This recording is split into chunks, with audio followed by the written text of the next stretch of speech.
Bismillahirrahmanirrahim. Assalamualaikum warahmatullahi wabarakatuh.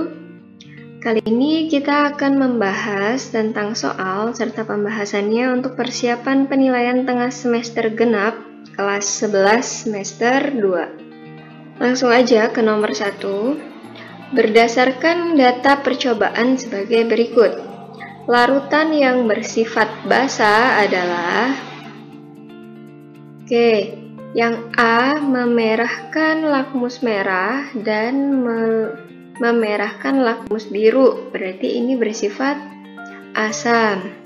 Lalu yang kedua, lakmus merah berubah menjadi warna biru, lakmus biru berubah menjadi warna biru, maka ini dia bersifat basa. Selanjutnya yang C, lakmus merah berubah menjadi merah dan lakmus biru berubah menjadi merah, ini larutannya bersifat asam. Lalu yang D, lakmus merah berubah menjadi biru, lakmus biru berubah menjadi merah, ini dia bersifat basa. Lalu lakmus merah berubah menjadi merah dan lakmus biru tidak berubah ya, lakmus merah tetap merah, kemudian lakmus biru tetap biru, maka dia ini bersifat netral. Maka jawabannya larutan yang bersifat basa adalah B dan D, yaitu E. Oke, nomor 2. Di antara sifat larutan berikut yang merupakan sifat larutan asam. Oke, diingat-ingat lagi apa sifat larutan asam. Yang pertama kita coba ya. Memerahkan lakmus biru, benar ya. Yang kedua, membirukan lakmus merah, ini salah. Kemudian yang ketiga, dalam air melepaskan ion H+. Nah, ini benar. Yang keempat, bersifat korosif. Iya, asam itu dia bersifat korosif. Kemudian yang kelima, dalam air dia melepaskan ion OH-. Nah, ini salah. Ini harusnya bersifat basa kan? Oke, jadi jawaban yang benar adalah 1, 3, dan 4, yaitu C. Soal nomor 3. Diketahui beberapa larutan sebagai berikut. Di antara larutan di atas yang tergolong basa menurut Arrhenius.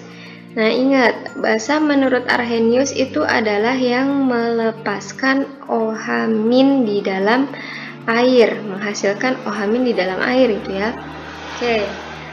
MgOH2 ini benar. Kemudian NaOH, dia juga melepaskan OH dalam air. Nah, ingat ini CH3COOH, dia melepaskan H+ ya, bukan OH-. Kemudian HCl ini H+, ada H-nya, H+, maka dia bukan basa. Selanjutnya yang nomor 5 ini dia juga ada H. Jadi dia bukan basa. Jawaban yang benar adalah A, 1 dan 2. Soal nomor 4, dari reaksi asam basa berikut yang merupakan asam basa konjugasi, gitu ya, pasangan asam basa konjugasi. Nah, biasanya asam basa konjugasi itu pasangannya sama yang mirip-mirip, misalnya NH3 sama NH4 atau H2O sama OH-. Nah, sekarang kita lihat pilihannya di sini ada nggak NH3 sama NH4? Nah, nggak ada, berarti kemungkinan jawabannya adalah yang B. Iya, tapi kita bahas dulu ya, kenapa dia bisa bersifat asam. Sekarang kita perhatikan H2O, ini ya, dia berubah menjadi OH-. H2O ini dia bersifat asam karena dia mendonorkan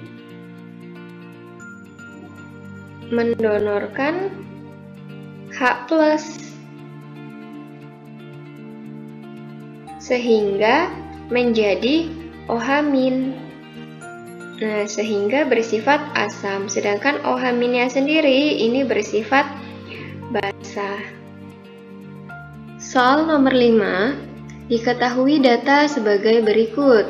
Berdasarkan data di atas, asam yang paling kuat adalah jadi asam yang paling kuat itu kita cari Ka-nya yang paling besar. Yang paling besar. Oke, jadi jawabannya yang benar adalah yang ini ya. HE atau E. Oke. Selanjutnya soal nomor 6. Hasil pengujian pH air limbah dengan beberapa indikator diperoleh data sebagai berikut. Harga pH untuk sampel limbah X dan Y berturut-turut adalah. Oke, yang pertama kita gambar dulu garis trayek pH-nya. Jadi dari yang terkecil sampai yang terbesar ya. Sini 3,2, misalnya di sini ada 4,4, di sini ada 6,0, di sini ada 7,6, kemudian di sini ada 8,2 dan terakhir ada 10. Kita lihat dulu untuk yang limbah X. Kita cari untuk limbah X ya. Untuk limbah X. Kita lihat limbah X yang pertama dengan menggunakan methyl orange, itu dia warnanya jingga. Kita tahu warna jingga itu adalah percampuran antara merah dan kuning. Jadi pH-nya ada di antara 3,2 dan 4,4. Kita gambarkan seperti ini. Oke, selanjutnya dengan indikator yang lain belum timbul biru, itu dia menunjukkan warna kuning. Nah, lihat kalau warna kuning itu berarti pH-nya ada di kurang dari 6. Kita gambarkan di sini. Nah, seperti ini ya. Lalu yang ketiga dengan menggunakan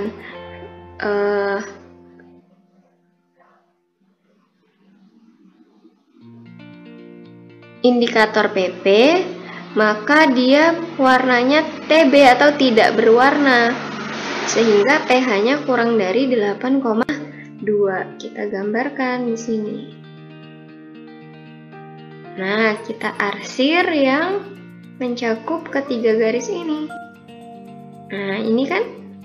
Jadi ada di antara 3,2 sampai 4,4 ini untuk pH limbah X. Jadi jawabannya adalah yang C. Kita tidak perlu cari limbah Y karena jawabannya sudah pasti yang C. Ini ya, antara 3,2 sampai 4,4. Lanjut ke soal ke-7. Harga pH 100 ml larutan H2SO4 dengan konsentrasi 0,04 molar adalah. Nah, kita cari tahu dulu H2SO4 ini dia asam atau basa, kuat atau lemah. Jadi H2SO4 ini adalah asam kuat. Jadi untuk mencari rumusnya, untuk mencari pH, rumusnya adalah kita cari dulu konsentrasi H plusnya ya. Konsentrasi H plus sama dengan A dikali MA. A ini valensi asamnya. Oke, kita tahu H2SO4 valensi asamnya itu ada 2. Lalu konsentrasinya sudah diketahui yaitu ini ya, 4 kali 10 pangkat min 3. Jadi kita masukkan aja A-nya 2 dikali 4 kali 10 pangkat min 3. Jadi hasilnya 8 kali 10 pangkat min 3. Maka pH sama dengan min log H plus ya. Jadi min log 8 kali 10 pangkat min 3. Jawabannya 3 min log 8, yaitu B.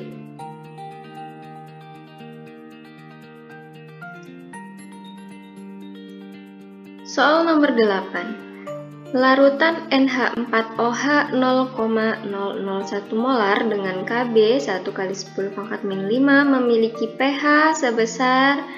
Kita diminta untuk mencari pH. Kita identifikasi dulu NH4OH ini asam basa atau kuat lemah. Jadi NH4OH ini adalah basa lemah. Untuk mencari pH basa lemah, rumusnya kita cari dulu konsentrasi OH- sama dengan akar Kb dikali konsentrasi basanya ya. Oke. Nah, Kb-nya sudah diketahui, kemudian konsentrasinya juga sudah diketahui. Langsung aja kita masukin akar 1 kali 10 pangkat min 5 dikali 10 pangkat min 3. Hasilnya adalah akar 10 pangkat min 8. Akar 10 pangkat min 8 itu adalah 10 pangkat min 4. Oke, ingat di sini POH, ingat di sini OH min, jadi kita cari POH-nya dulu ya. POH sama dengan min log OH min, jadi min log 10 pangkat min 4. POH-nya 4, maka pH-nya sama dengan 14 min POH. 14 min 4 yaitu 10. Jadi jawabannya adalah C. Pertanyaan nomor 9. Sebanyak 2 gram NaOH dilarutkan dalam air sehingga Pertanyaan nomor 9. Sebanyak 2 gram NaOH dilarutkan dalam air hingga volume 500 ml. pH larutan yang terbentuk adalah kita identifikasi seperti biasa. NaOH itu adalah basa kuat. Jadi rumusnya konsentrasi OH min sama dengan B atau valensi basanya ya dikali Mb. Oke, Mb-nya udah diketahui belum konsentrasinya? Belum, berarti kita cari dulu konsentrasinya. Mb sama dengan massa dibagi Mr dikali 1000 per volume. Ini volumenya dalam mili ya. Oke, kita masukkan massanya ada 2 gram, MR-nya ada 40 dikali 1000, volumenya ada 500. Oke, ini hasilnya adalah 10 pangkat min 1.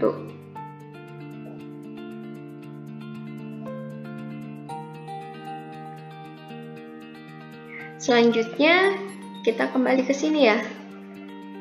Jadi valensi basa dari NaOH ini ada 1 ya, NaOH-nya ada 1, jadi 1 dikali 10 pangkat min 1, hasilnya tetap 10 pangkat min 1.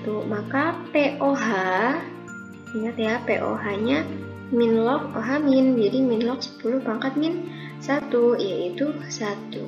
Lalu pH-nya bisa kita cari 14 dikurang POH. 14 dikurang 1, hasilnya adalah 13. Jadi jawabannya adalah 13.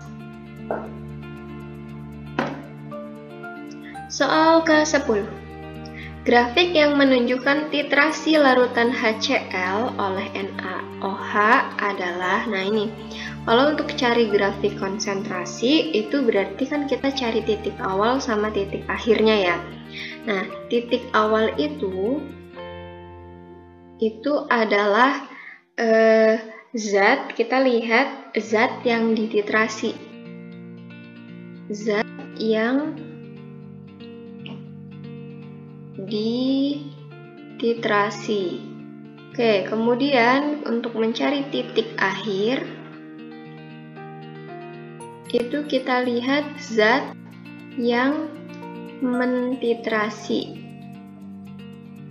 Oke, dari soal ini bisa kita lihat bahwa yang dititrasi itu adalah HCl. Kemudian yang mentitrasi itu adalah NaOH. HCl ini adalah asam kuat. Asam kuat gini ya saya tulisnya. Kemudian NaOH itu adalah basa kuat. Nah, untuk pH asam kuat itu dia ada di sekitaran ini, misalnya pH 0, 1, 2, 3, 4, 5, 6, 7, 8, 9, 10, 11, 8, 9, 10, 11, 12, 13, oke tambah satu lagi 14. Nah ini trayek pH, maka untuk pH asam kuat itu ada di antara 0 sampai 3, ini asam kuat. Kemudian di 4 sampai 6 ini adalah asam lemah, kalau 7 netral ya.